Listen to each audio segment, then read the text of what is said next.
with NES, SNES, and N64 peaking, do you think the price of next generation consoles will start to rise? Complicated question. I wish Ian was here for this one.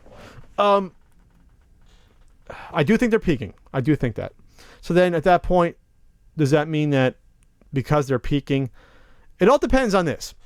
If most game collectors are only focusing on certain consoles, in theory, should not bleed over into other consoles.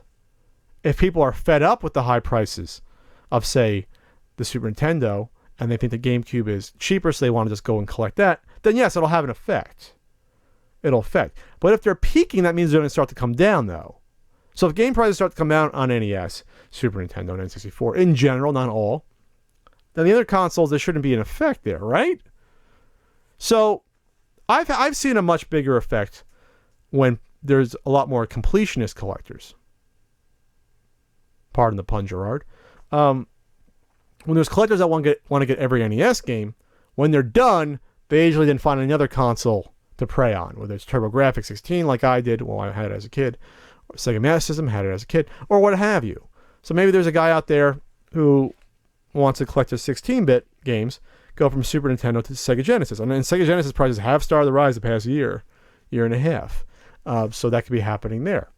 So I don't know if it's people being forced to collect consoles they don't like because they're cheaper. I don't see that happening in general, because even though there's a lot of shelf collectors and people that won't play their games, you want to collect the system that you either grew up with in general or have a fondness for. And it's not like I see collectors not affording NES to all of a sudden go start collecting PS2.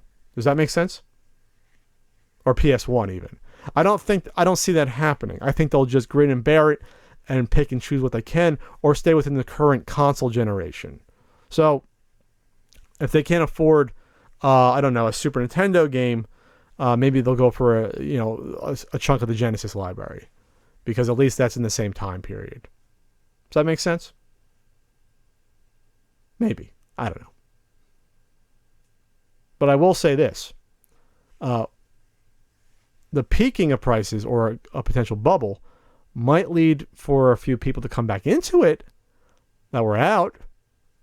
So maybe they'll come back from collecting a different console, if they exist, going back from collecting a console that they were on the side for and come back to their main love. Who knows? I just haven't seen it, and there's no evidence to know either way until it happens.